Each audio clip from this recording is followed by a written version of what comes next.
लोग कहते हैं कि अगर रहना है तो गुड़गामा और नोएडा से फरीदाबाद को बेहतर मानते हैं।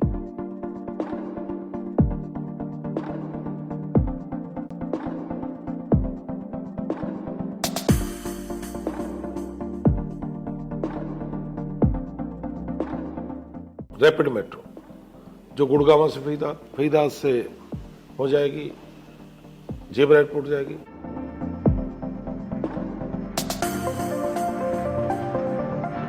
यहाँ कोई बेटियों के लिए ना कॉलेज था, हमने स्कूल बनाए बढ़िया।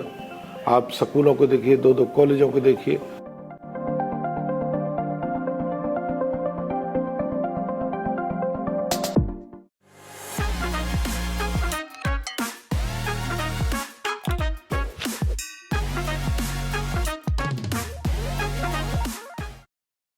नमस्कार और स्वागत है आप सभी का हमारे podcast street and stories the legacy of Faridabad में।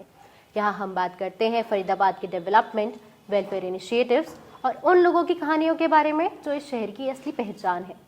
और आज के इस एपिसोड में हम बात करने वाले हैं फरीदाबाद की राजनीति से जुड़े एक ऐसे जाने माने चेहरे से, मूलचंद शर्मा जी से, जो बल्लभगढ़ के एमएलए हैं। उन्होंने शहर के डेवलपमेंट, इंफ्रास्ट्रक्चर और जनता से जुड़े कई मुद्दों पर काम किया। हालांकि अभी भी कुछ मुद्दे ऐसे हैं जिनमें लोग और सुधार की उम्मीदें रखते हैं। फरीदाबाद की बढ़ती ज़रूरतें और एक्सपेक्टेशंस के बीच क्या चुनौतियां आईं और ग्राउंड लेवल पर क्या काम हुआ, ये समझना बहुत ज़रूरी है। आज उनसे बात करेंगे इन्हीं चुनौतियों, आगे के प्लान्स के बारे में। नमस्कार सर, स्वागत करती हूँ आपका हमारे पॉडकास्ट में। इसी के साथ बातचीत शुरू करते हैं। मेरा आपसे पहला सवाल ये है कि आज आप एक सफल नेता हैं। हम जानना चाहेंगे ये सफर शुरू कैसे हुआ। सबसे पहले आपको धन्यवाद करूंगा कि बल्लभगढ़ की राजनीति में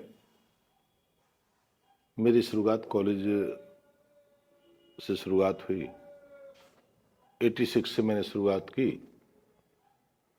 और लगातार संघर्ष के साथ साथ मैं 96 का चुनाव लड़ा, मैं 2004 का चुनाव लड़ा और 9 का चुनाव मैंने ड्रॉप करा। मैं 14 में एमएलए बना, मैं 19 से बना, 19 से मंत्री बना और 24 से बना। कहते हैं संघर्ष का नाम जीवन है। जो व्यक्ति संघर्ष करते हैं और संघर्ष के साथ जुड़े रहते हैं, कि व्यक्ति काम करता है फिर रुक जाता है, कि राजनीतिक प्रक्रिया है, व्यक्ति को 24 घंटे राजनीति में काम करने के लिए, सफलता पाने के लिए अपने लोगों में रहना पड़ता है। और इसमें मेरे मित्रों का, साथियों का, सबका बहुत बड़ा योगदान मेरे साथ रहा है। जिन साथियों ने मेरे साथ संघर्ष किया, और मैं कहूँगा उन साथियों का मैं धन्यवाद करूँगा। उनके साथियों की जो पहले साथ थे, आज उनके बच्चे हैं, उनके दूसरे लाइन के बच्चे हैं। तीसरी पीढ़ी आज मेरे साथ काम कर रही है। तीसरी पीढ़ी के लोग भी मेरे साथ आज हैं और उनके कारण सफलता मिली। जो लोग ने अपेक्षा की, जो लोगों ने समझा, उन लोगों के साथ साथ हमने मिलकर काम किया और हमने कभी संघर्ष के रूप में काम किया, जिसकी आज सफलता हमको मिली। आप रोड्स, ड्रेनेज और बेसिक फैसिलिटीज को इम्प्रूव करने के लिए क्या प्लान है आपका? आप जहां बल्लभगढ़ की रोड की, ड्रेनेज की बात कर रहे हैं, आज बल्लभगढ़ में कभी 6-6 फुट पानी, निकासी नहीं, लोगों की सीवर, पानी, पूरा शहर।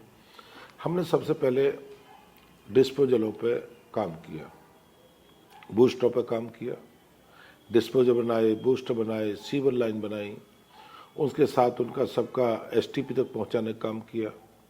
फिर हमने रोड बना के तैयार करे सीवर लाइन के साथ। फिर हम बिजली के खंभे कराए, बिजली पर लाइट लाई। आज बल्लभगढ़ में सीवरेज हो या ड्रेनेज हो, रोड हो, मैं कह सकता हूँ 90% आज सीवरेज, रोड बल्लभगढ़ की सब बिल्कुल ठीक है और हर खंभे पर लाइट है। आज मुझे खुशी है इस बात की, मनोहर लाल प्रदेश के मुख्यमंत्री आदरणीय मनोहर लाल जी रहे और प्रदेश के मुख्यमंत्री आज नायब सैनी हैं। दोनों के नेतृत्व में आज जो बल्लभगढ़ में ऐतिहासिक विकास हुआ है, आज अपनी बल्लभगढ़ की अपनी पहचान है। चाहे सीवर की हो, पानी की हो, चिकित्सा की हो, रोड की हो, चाहे शिक्षा की हो, हर क्षेत्र में हमने काम किया है और बल्लभगढ़ अपने मुकाम पे। जो आप ग्राउंड लेवल पर काम कर रहे हैं, इसकी मॉनिटरिंग आप किस तरह करते हैं? नहीं, मॉनिटरिंग का समय है मेरे पे, मैं ऑनलाइन मॉनिटरिंग करता हूँ, मेरे भाई हैं वो करते हैं, मैं करता हूँ, और बल्लौड़ का हर वर्कर भारतीय जनता पार्टी का वर्कर काम करता है। मॉनिटरिंग को बड़ी बात नहीं है कि आदमी बहुत समय है, व्यक्तिगत समय की मॉनिटरिंग करना, जाना, देखना, उनकी सब जानकारी हमको मिलती है कि भाई कहाँ काम हो रहा है, कहाँ नहीं हो रहा है, किस क्वालिटी काम है। और हमने बल्लौड़ काम एक दिन नहीं, हमने 40 साल के लिए काम किया है। रोड हैं, सड़क हैं, सीवर है, ये नहीं कि आज बना दिया कल तोड़ दिया। हमने नींव में मजबूताई के साथ हमने कोई समझौता नहीं सुना, हमने काम से कोई समझौता नहीं करा। काम है, सरकारी काम हो या दूसरा काम हो, उसको पूरे गुणवत्ता के साथ काम हो, जिससे कि काम को हमने ध्यान दिया है, चाहे हुड्डा का मामला हो चाहे एमसीएफ का हो, हमने पूरे उससे काम किया। सर, आपने काफ़ी चीज़ बदलाव लाए हैं, तो आपके आने वाले समय के लिए टॉप 3 फोकस एरियाज क्या हैं? नहीं, मैं ये कहूँगा अभी तो काम बाकी है। अभी बल्लौड़ के या शिक्षा की बात करें, बल्लौड़ में 2-2 कॉलेज हैं, 10-10 स्कूल बनाए हमने। आज़ादी के 76 साल हो गए और हरियाणा 1 नंबर 1966 को हरियाणा बना। यहाँ विधायक भी रहे, मंत्री भी रहे, यहाँ कोई बेटियों के लिए ना कॉलेज था, हमने स्कूल बनाए बढ़िया। आप स्कूलों को देखिए, 2-2 कॉलेजों को देखिए। आज बेटी बचाओ बेटी पढ़ाओ इस अभियान को देश के प्रधानमंत्री आदरणीय नरेंद्र मोदी जी ने जिसका नारा दिया था, आज मुझे खुशी है इस बात की, आज 2700 बेटियां मैं सुषमा स्वराज कॉलेज में है। दूसरा स्कूल हमने कॉलेज 22-23 बना रहे हैं, जिसको हमें खेड़ी गुजरात में बिल्डिंग उसका काम चला हुआ है। तो जल्दी से शिक्षा पे हमने चिकित्सा पे हॉस्पिटल बनाना, हमें 50 पॉलीक्लिनिक बना, बल्लौड़ के हॉस्पिटल काम चला हुआ है, और 62 में हम 200 बेड के हॉस्पिटल की और डिमांड कर रहे हैं, हमने इन पे भी काम किया। हमें बल्लौड़ के 250 करोड़ का एलिवेटेड पुल का काम चला हुआ है, जो एलिवेटेड पुल है हरियाणा सरकार का पहला एलिवेटेड पुल है, जो बल्लौड़ विधान से है। बल्लौड़ के 2-2 रेलवे पे काम चला हुआ, अंडरपास, ओवरब्रिज, उस पर काम है। गुड़गामा कैनाल, आगरा कैनाल पे हम 10 पुल बनवाने का काम करा, जो अंग्रेजों के समान थे, तोड़ के नए बनाने का काम। गुड़गामा कैनाल के साथ रोड बनाने का काम किया। मेरा कहना है कि बल्लौड़ कोई काम ऐसा नहीं है जो कोई अछूता हो, और मैं कहता हूँ सब कुछ काम खत्म नहीं हुआ, काम बहुत बाकी। बल्लौड़ का काम धीरे, साफ है, सफाई है, पीने का पानी है। लोग पानी मांगा करते थे, पीने का पानी नहीं लोगों पे। लोग कहते थे, आज प्रदेश के मुख्यमंत्री नायब सैनी जी का धन्यवाद करूंगा कि 150 करोड़ का जो पानी जो रेनीवेल का हमारे बल्लौड़ में एनआईटी में आ रहा है, सबसे बड़ा लाभ बल्लौड़ एनआईटी को मिलेगा। पानी की समस्या, मैं कहता हूँ समस्याएं कभी खत्म नहीं होंगी, हमको एक एक समस्या पर काम करना है।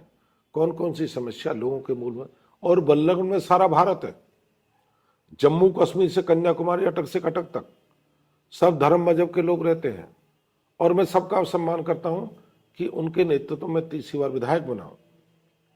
और विधायक के साथ साथ जो लोगों ने बताया, कहीं पार्क की है, कहीं वृद्ध आश्रम की है, 20-20 सामुदायिक भवन बनाए इस शहर में, हर वार्ड में 2-2 सामुदायिक भवन है।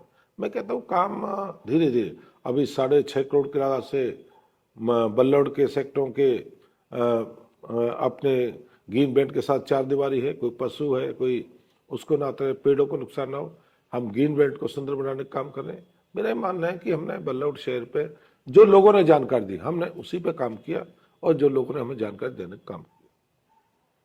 सर, आरआरटीएस नवो भारत प्रोजेक्ट आने के बाद फरीदाबाद की कनेक्टिविटी में क्या बदलाव आएगा? नहीं, आज कनेक्टिविटी में देखिए, बल्लौड़ के 2-2 बड़ौदा एक्सप्रेस हमारे साथ है, जेवर एयरपोर्ट हमारे पास है। अब देश के प्रधानमंत्री आदरणीय नरेंद्र मोदी ने जेवर एयरपोर्ट का उद्घाटन करेंगे, सबसे बड़ा लाभ बल्लौड़ को मिलेगा, और बल्लौड़ के साथ साथ की पूरे फरीदाबाद को लाभ मिलेगा कि कनेक्टिविटी यहाँ से है। अगर बड़ौदा से चलते हैं दिल्ली जाते हैं तो बल्लौड़ को लाभ मिलेगा। बल्लौड़ में 3 बड़ौदा एक्सप्रेस है, दिल्ली आगरा हाईवे हमारे पास है, कि दोनों कनेक्टिविटी, तीनों कनेक्टिविटी हमारे पास है।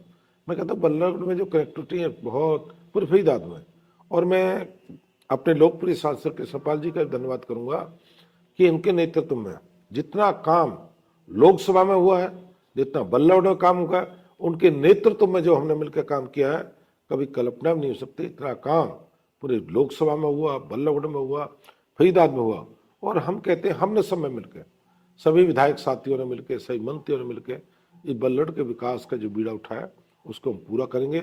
और जो भी हमसे बेहतर कनेक्टिविटी हो उसको करने का प्रयास करें। आपको लगता है कि इस बढ़ती कनेक्टिविटी के साथ फरीदाबाद में जॉब अपॉर्चुनिटीज भी बढ़ेंगी? और नहीं, मेरा है कि फरीदाबाद में कनेक्टिविटी के साथ साथ जो जॉब है, दूसरे जो काम है, वो साथ साथ जब कनेक्टिविटी होती है अपने आप आते हैं। कोई चीज़ होती है कि बड़े उद्योग लगेंगे, बड़े IIT लगेंगे, और दूसरे क्षेत्र में जो काम है, IMT हमारे पास, IMT को बढ़ावा देने का काम करेंगे। सोना IMT, उससे भी बल्लड़ दूर नहीं है। ये सबका लाभ शहर को मिलता है कि 20-30 किलोमीटर, जब बढ़िया रोड हो तो 100-100 किलोमीटर लोग जाते हैं। जब बढ़िया रोड होंगे 100-100 किलोमीटर लोग जाते हैं, और 100-100 किलोमीटर जब काम आना जाना लोग करते हैं। मैंने कि चाहे रहने का हो, चाहे औद्योगिक क्षेत्र हो, चाहे IIT का क्षेत्र हो, सबको लाभ मिलने वाला। स्मार्ट सिटी प्रोजेक्ट के काम में जो डिले आ रहा है, उसके रीजंस क्या हैं और कैसे इम्प्रूव किया नहीं, जाए? कोई नहीं है, उसमें कोई कमी नहीं है, सब काम बेहतर है और सब बढ़िया चला हुआ। हमें सड़कों पर काफी गड्ढे देखने को मिलते हैं, वो गड्ढे कब तक ठीक होने की उम्मीद? नहीं, गड्ढे जब थे कांग्रेस के ज़माने में, जब लोग सड़क मांग करते थे गड्ढे भरवाने के, अब तो RMC का रोड है, आप निकलिए बॉर्डर से निकलिए बल्लौड़ से जाइए, RMC में से पूरा शहर तब्दील है। बड़ी लाइट डिवाइडिंग रोड है, लाइट है, ग्रीन है, पेड़ है, और छोटे वो गड्ढे जो प्रक्रिया चलती रहेगी। गड्ढे होंगे, बारिश हो, गड्ढे भरे जाएंगे, बारिश होगी फिर गड्ढे।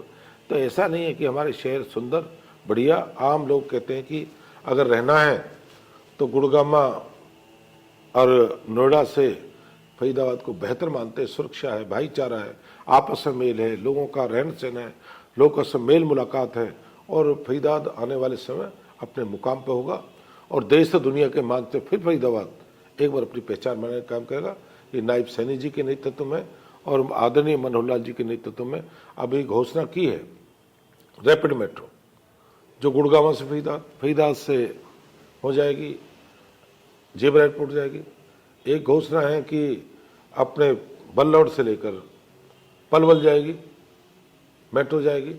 जब कनेक्टिविटी जुड़ेंगी, शहर अपने आप ही चमक धमक, लोग आवागमन, जाना, दिल्ली जाना, तो इसके सबसे बड़ा लाभ फरीदाबाद को मिलने वाला है। और फरीदाबाद में सबसे ज़्यादा आने वाले लोग हैं, जो लोगों की नज़र है फरीदाबाद ऐतिहासिक नगरी पे है, और लोग यहाँ अपना भाईचारे, अपनेपन में रहना चाहते हैं। लोग कहते हैं कि यहाँ सुरक्षा है, कोई जाति धर्म विवाद कुछ नहीं है, यहाँ सब अपना शहर है। अगर हम आम लोगों की बात करें तो अभी डेवलपमेंट बजट पास हुआ है, उसका लाभ आम लोगों को कैसे मिलेगा? नहीं, मैंने कहा कनेक्टिविटी जी है, शिक्षा है, चिकित्सा है, रोड है, परिवहन है, ये सब लोगों को मिलने वाला है। आम व्यक्ति को मिलेगा, अंतिम व्यक्ति को मिलेगा। जो अंतिम पंक्ति में जो व्यक्ति है, गरीब व्यक्ति, उसको लाभ मिलने वाला है। और उसका बाद जब लाभ सरकार का जब बजट होता है, हर व्यक्ति को, छोटा हो बड़ा हो, कर्मचारी हो मजदूर हो, सबको लाभ मिलता है। सर, ट्रैफिक जाम और पार्किंग जैसे इश्यूज को परमानेंटली सॉल्व करने के लिए क्या प्लानिंग? नहीं, हमने परमानेंट के लिए, उसकी पार्किंग के लिए जो हाईवेज हैं, जो अभी रुके हैं, बड़ौदा एक्सप्रेस है, दूसरे हैं, और हमने दूसरे भी जो रोड निकलने वाले हैं, और हमने कहा है कि अपनी पार्किंग की व्यवस्था पे, कि पार्किंग की जो व्यवस्था है, लोग अपने सिटिल पार्क के मकान बना रहे हैं। पहले गलियों में खड़े करते थे, अब सिटिल पार्किंग का लाभ उठा रहे हैं, लोग अपने घरों में पार्किंग करते हैं। मैं कहता हूँ कि शहर में धीरे धीरे इतना बदलाव, इतनी क्रांति 10 साल में हुई है, कभी सोचा भी नहीं था। लोग पानी मांगा करते थे, लोग मिट्टी मांगा करते थे, मलबा दे दो, लोग हैंडपम्प मांगते थे। आज हैंडपम्प की कोई बात नहीं करता, आज मलबे की कोई बात नहीं करता, स्कूल नहीं थे उसकी कोई बात नहीं करता। आज बात करता है लोग, पंडित जी हमारे यहाँ से मेट्रो की बात करता है, आप साफ सफाई की बात करता है व्यक्ति। मैं कहता हूँ आम व्यक्ति का जब लाभ मिलता है, हर व्यक्ति सोचता है कि आने वाले समय पीढ़ी को दिशा देना। लोगों में चलने के लिए रोड नहीं थे, आज जाके देखिए रोड में, आज जाके देखिए भाई शहर में चारों तरफ रोड में, गुड़गामा कैनाल है, आगरा के रोड के साथ साथ हमने रोड निकाले हैं। हमने अपना रोड के साथ दादा पोता ट्रैक निकाला है कि लोगों के घूमने के लिए, फिरने के लिए। पर मेरी लोगों से अपील है, अपने शहर की साफ और सफाई स्वयं रखें, पॉलीथीन से मुक्ति करें। पॉलीथीन सबसे बड़ा पॉल्यूशन पॉलीथीन से फैलता है, बीमारियां फैलती हैं, पानी जाम, नाली जाम, सीवर जाम, नदियाँ जाम। तो इस सब को हम मिलकर साफ सफाई की तरह हम सबको मिलकर काम करना है। इस सफाई के साथ साथ हमें ध्यान रखना है, अपने पड़ोस का भी ध्यान रखना है, हमें दूसरों का भी ध्यान रखना है कि इस सब पे हम मिलकर, सरकार, लोग और सभी लोग मिलकर इस पर काम करें। जैसे सर ने बोला, पॉलीथीन का कम यूज़ करें और पोल्यूशन को भी कम करें। और इसी के साथ धन्यवाद करना चाहूँगी मूलचंद शर्मा जी का, आज हमारे साथ जुड़ने के लिए और अपना कीमती वक्त हमें देने के लिए। Thank you so much sir, आज हमारे साथ आप जुड़े। धन्यवाद। आप सभी दर्शकों का भी बहुत बहुत धन्यवाद हमारे साथ जुड़े रहने के लिए। अगर ये एपिसोड पसंद आया तो ज़रूर like, share, comment and subscribe करें। Thank you so much. मैं अदिति विदा लेती हूँ आपसे। मिलेंगे नेक्स्ट एपिसोड में ऐसे ही एक और मीनिंगफुल कॉन्वर्सेशन के साथ।